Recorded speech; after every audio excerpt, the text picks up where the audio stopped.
Good evening again. मैं doctor Dipankar Banerjee हूं, जबलपुर से, ideal fertility IVF and genetic centre private limited से, जो कि मध्य प्रदेश में स्थित है। और मैं गायनिकोलॉजिस्ट हूं with special interest in reproductive medicine in male and female infertility. हम IVF, ICSI, blastocyst transfer regularly करते हैं और हम जेनेटिक क्लिनिक भी चलाते हैं ताकि जो डिफरेंट जेनेटिक डिजीज़ लेके जो फैमिलीज चल रही हैं उनमें उनको रोका जा सके आने वाली संतानों में। मैं मिस्टर देवेन से रिक्वेस्ट करता हूं कि यूट्यूब कमेंट सेक्शन से जो आगे के क्वेश्चन है वो लेके हम आगे बढ़ते हैं। सर, हमारी शादी को 4 साल हुए हैं। मुझे पीसीओडी है और मुझे पीरियड भी रुक रुक कर आता है, बट मुझे डॉक्टर ने बोला कि आपको लो एमएच के कारण प्रेगनेंसी नहीं हो रही है। क्या ये पॉसिबल है? इनको पीसीओडी है और लो एएमएच है, तो दोनों एक दूसरे से तो मेल नहीं खाते। और दूसरी बात यह है कि इस तरीके का जो डायग्नोसिस है कई बार लोगों को बहुत कंफ्यूजन करता है। अधिकतर जो लो एएमएच वाले रहते हैं उनको पीरियड यदि डिस्टर्बेंस हो रहा है तो वो उसका अपीयरेंस जो रहेगा 2-2 महीने में हो सकता है, तो वो जैसे पॉलीसिस्टिक ओवेरियन डिजीज पीसीओडी में होता है वैसा आता है।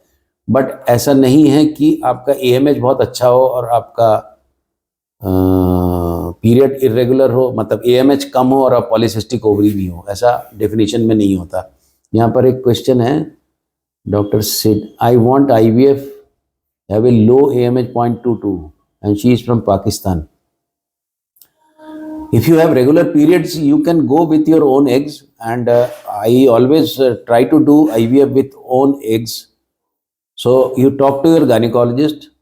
Maybe the chances may be a little bit less, but if you even have one egg, go ahead with that one egg IVF. Okay. Sir, ANA positive in pregnancy, क्या स्वस्थ baby deliver हो सकता है? ये question शायद हमारे ही patient ने किया होगा, क्योंकि ANA पॉजिटिव लेके अभी एक पेशेंट आई थी जिसका वो बोल रहे थे कि हमको एमनियोसेंटेसिस भी कराना है।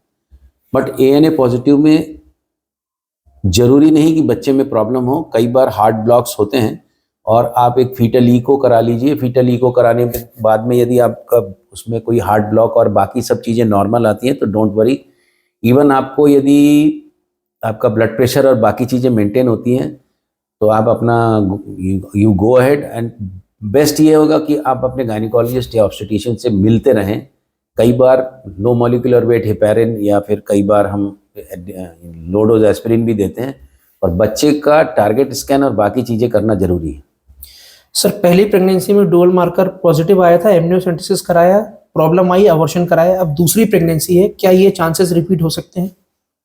एक बार यदि किसी प्रेगनेंसी में डाउन सिंड्रोम का पॉजिटिव आता है डायग्नोसिस में, तो दूसरी जो प्रेगनेंसी होती है उसमें 0.75% जैसे फीटल मेडिसिन फाउंडेशन बोलता है, हम उसको 1% बोलते हैं। तो जो ही आप 1% उसमें लगाएंगे तो डेफिनेटली चांसेस थोड़े ज़्यादा रहते हैं। उसमें एमनियोसेंटेसिस मैं जरूर बोलता हूँ करवाने 4थे महीने में। सर, एम्ब्रियो ब्लास्टोसिस की स्टेज तक नहीं पहुंच पाता जबकि सब कुछ अच्छा रहता है, क्या कारण हो सकता है? इसका बहुत बड़ा कारण जो है वो अंडों की क्वालिटी है, और एक दूसरा कारण आजकल ये भी देखा गया है कि स्पर्म की क्वालिटी में भी हम ध्यान देते हैं। और यदि ऐसा बार बार हो रहा है और एग्स अच्छे बन रहे हैं तो स्पर्म का प्रिपरेशन करना बहुत ज़रूरी है। कम से कम माइक्रोफ्लूइडिक्स यदि करें, इक्सी करें तो हो सकता है। बट ऐसे केसेस होते हैं जिसमें कि एग की क्वालिटी यदि ख़राब हो और उसमें फिर डे 2, डे 3 में जाके वो एम्ब्रियो अरेस्ट होता है। और सबसे इम्पॉर्टेंट बात ये होती है कि आपका एम्ब्रियोलॉजी लैब, आपके एम्ब्रियोलॉजी लैब का क्वालिटी कंट्रोल। तो डेफिनेटली जो भी कर रहे हैं बहुत अच्छे से करने की कोशिश करते हैं, बट ये वीडियो में इसका सरसरी तौर पे जवाब देना ठीक नहीं होगा। मुझे और मेरे हस्बैंड को सिकल सेल ट्रेट है और बच्चे को डिसीज आया तो अबॉर्शन करना पड़ा CVS टेस्ट के द्वारा। तो IVF में PGT करके अगर हम एम्ब्रियो ट्रांसफर कराएं तो क्या ये 100% श्योर होता है कि बच्चा डिसीज फ्री पैदा हो? 100% तो नहीं होगा, हम 100% किसी चीज़ को नहीं बोलते हैं। पर PGT जो, अगेन इसमें एक थोड़ा कैच है, जब हम PGT M बोलेंगे इसको, तो ये ब्लास्ट्रोफोएक्टोडर्म है और ये ब्लास्टोसिस, यहाँ पर इनर सेल मास है, इससे बच्चा बनता है। हम जब भी टेस्ट करते हैं हम ट्रोफोएक्टोडर्म बायोप्सी से करते हैं। तो ट्रोफोएक्टोडर्म बायोप्सी से प्लेसेंटा बनता है।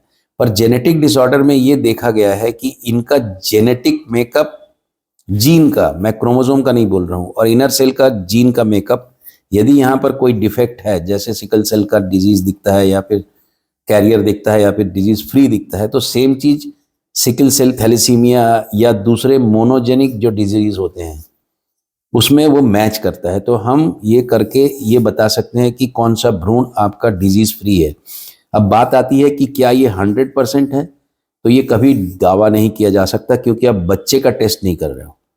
तो जब आपकी प्रेगनेंसी आगे बढ़ेगी तो सीवीएस ना करा के आप एक एमनियोसेंटेसिस जरूर कराएं।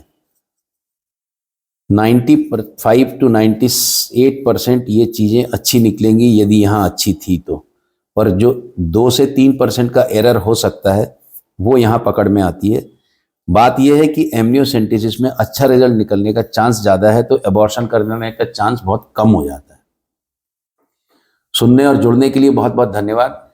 आप लोग ऐसे ही लगातार क्वेश्चन करिए। मेरी कोशिश ये रहती है कि मैं आप लोगों के क्वेश्चंस का जवाब दूं, और जहां तक हो सके जो इस तरीके के क्वेश्चंस रहते हैं जो साइंटिफिक रहते हैं, मैं उनको कोशिश करता हूं समझाने का। लोग बहुत अप्रिशिएट भी करते हैं और मैं सबका बहुत बहुत शुक्रगुजार हूं। और आपको ये कंटेंट अच्छा लगता है तो आप इंस्टाग्राम में भी हमारे चैनल को फॉलो करिए, और जो मुझे देखने वाले हैं नोटिफिकेशन ऑन रखिए, इसको शेयर करिए और चैनल को सब्सक्राइब प्लीज़ ज़रूर करिए। Subscription is very important for our inspiration और our growth and everything. Thank you very much. जुड़ने और सुनने के लिए बहुत बहुत धन्यवाद।